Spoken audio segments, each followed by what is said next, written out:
clinical nutritionist, I'm a homeopath, and I'm an addictionologist. I'm really excited to be here, as you can tell, and I'm very shy, as you can tell.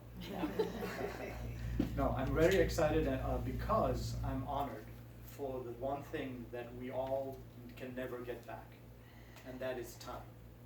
You're taking your time to come here to sit down with us, to listen to us, and to listen to me. So I'm honored. Thank you very much for allowing me that, because that's something that you're never going to get back. So thank you for giving that to me. What I want to talk about is how you can stop running on empty. Right? We live lives. How many of you feel like you're running on empty? Anyone? Okay. When are you living lives that are stressed out? Are you living lives where you feel like you don't know what exactly to do or what direction to go, what question to ask? And what happens in those scenarios is that we end up basically emptying ourselves. How our body is put together, how our mind is put together, where we go, what we do, the decisions we make. You end up basically creating a situation where you can break your body down and you end up creating ailments, right? And so today what I wanted to do is take the time to say, look, you don't have to be running on empty. You can stop running on empty. And my topic today, because of a place to heal, one of the things that we're looking to do here is to help people with addiction and PTSD.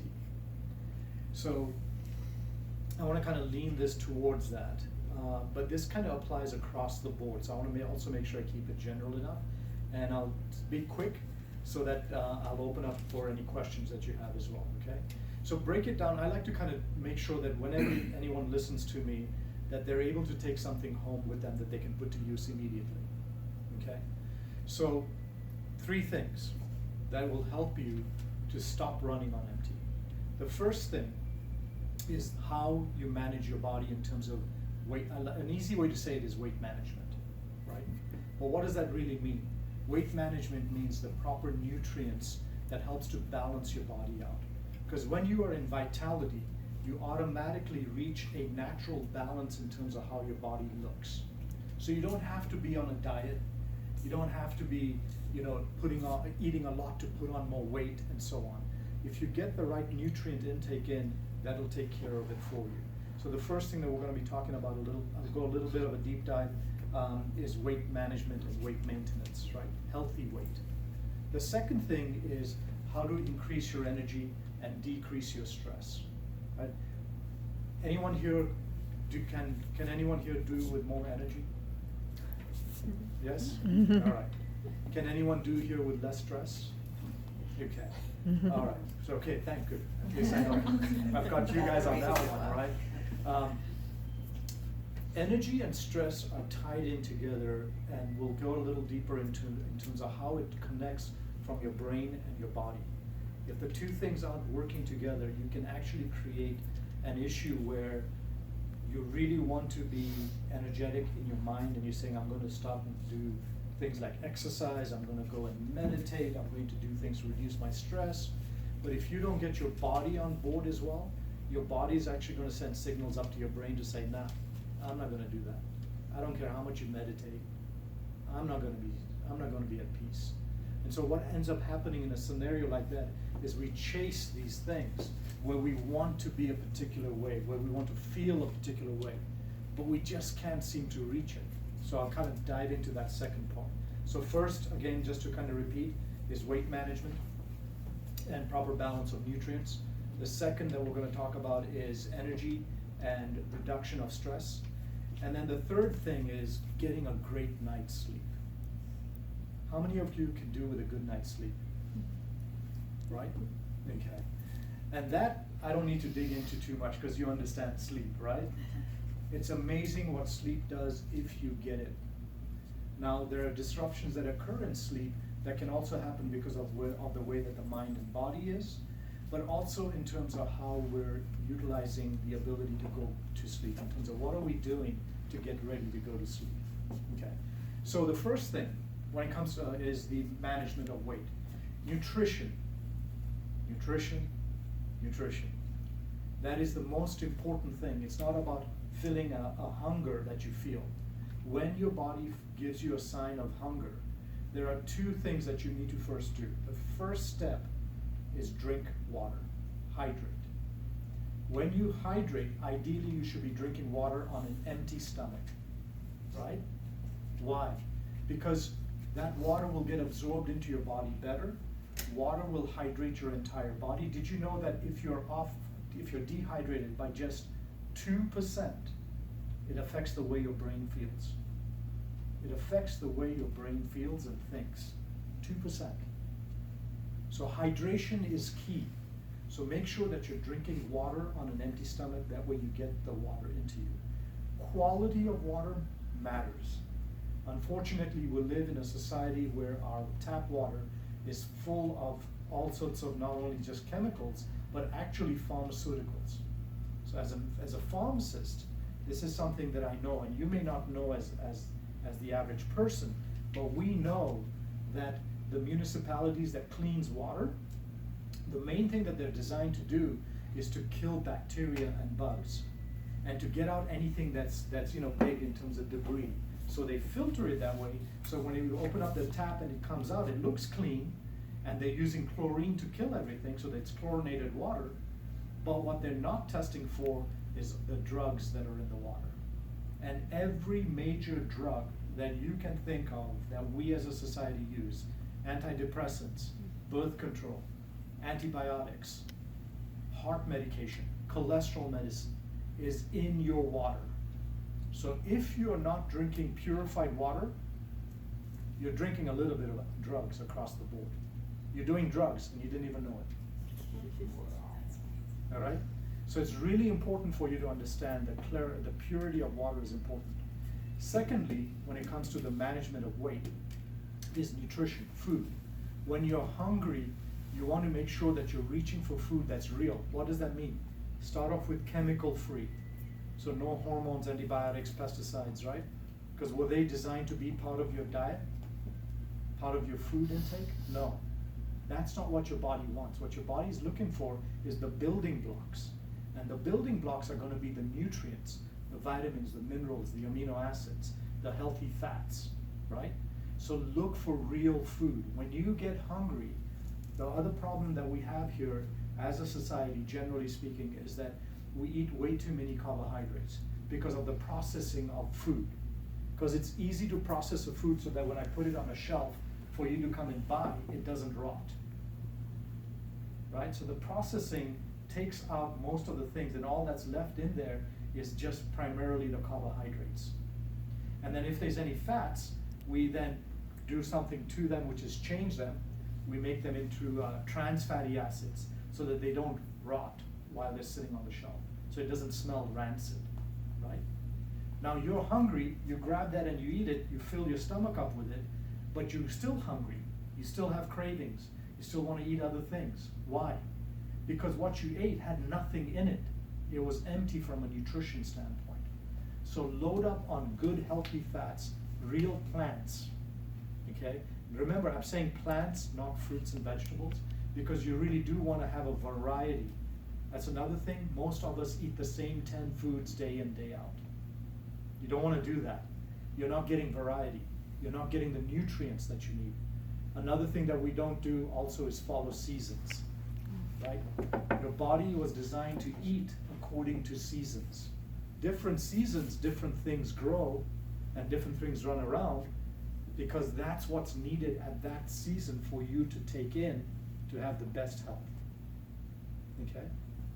So that's number one. That's how you manage your weight. If you do those things, you never have to stand on a scale, right? Because it's not about your weight, it's about the body composition. It's about how much of your body is muscle mass and organs versus fat. How many of you have heard of a very well-known singer from the 60s and 70s, Karen Carpenter? Okay. For those of you that are younger, the Carpenters were actually a very, very well-known brother-sister group. They had a bunch of #1 hits, and she was as skinny as a rail. And when she died because she was skinny as a rail. But when they did a body composition on her, she was obese because 50% of her body was fat. So she died because her organs, which are the muscle mass and the organ, that's where the protein and organs stay, right?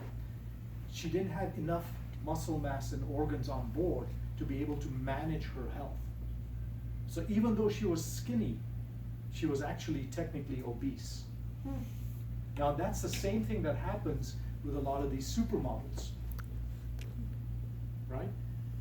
So please remember, it's not about standing on a scale, it's about eating good, healthy food, all right? Now, stress and energy. Two things. If the food is not right, you're not gonna get enough energy for the body to have the energy levels that you need. Where do you live? You live in your organs and you live in your muscles. When you live in your organs and muscles, that's what creates metabolism. So the more that you support your metabolism, the more you support the body's ability to create energy. One of the simplest things I can tell you to help you with being very clear in your brain and being very clear in terms of energy and metabolism is to make sure that you eat healthy fats. When you eat healthy fats, it really helps you to be able to be clear. So things like nowadays you talk about is coconut oil or MCT, right? It's because it's very clear in how it gets into your system and helps your brain to start to be able to metabolize and create energy that is very focusing and balancing. Stress is a whole 3-hour and a 3-day lecture. So I'm going to say, one of the easiest things to do is a little visualization that I like to recommend to my patients. Think of yourself in your head in an elevator. Okay, that's the 5th floor. The elevator doors open, you walk in, take a deep breath, and you relax. And the elevator starts going down. Every time you take a deep breath, it's going down 1 floor. Okay? Imagine that. Imagine you're going down. You get to the ground floor, you take a nice deep breath, and the elevator doors open. And there you see your heart with a big smile on it.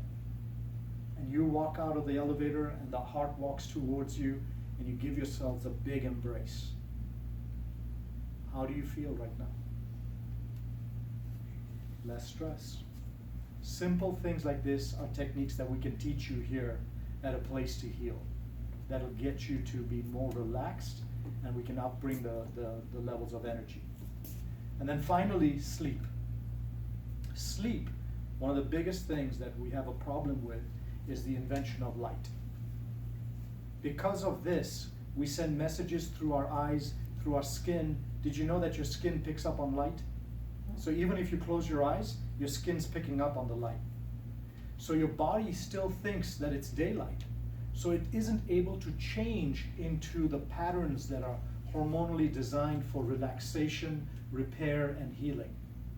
So the first and foremost thing that I recommend to anyone that wants really good sleep is you gotta go into a room that's completely blacked out. Eliminate all lights, your cell phone, those blue lights, green lights, red lights, all that type of stuff, get rid of it all.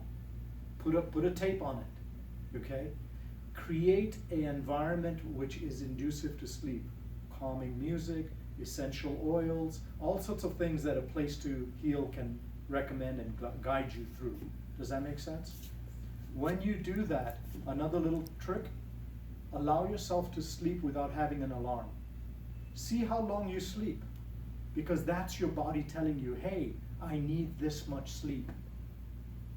Once you listen to your body and you actually allow yourself to sleep so that you naturally awaken, what will happen is that as your body becomes more and more balanced and healthy, you're going to find your ideal sleep hour, right? The Japanese did studies, they said that the average is between 7 and 9 hours of sleep. Well, for some, they can do well with just 4. Others, they need 8 and 10. So don't try to force yourself into any one box. Recognize what your body's telling you and be true to it, honor it, by allowing yourself to sleep for that number of time. If you're off balance, do you think you need more sleep? Yeah, because your body's trying to repair and heal, because that's when it focuses in on itself, is when you're sleeping. Okay? Any questions? Thank you so very much for allowing me to stand here and talk to you.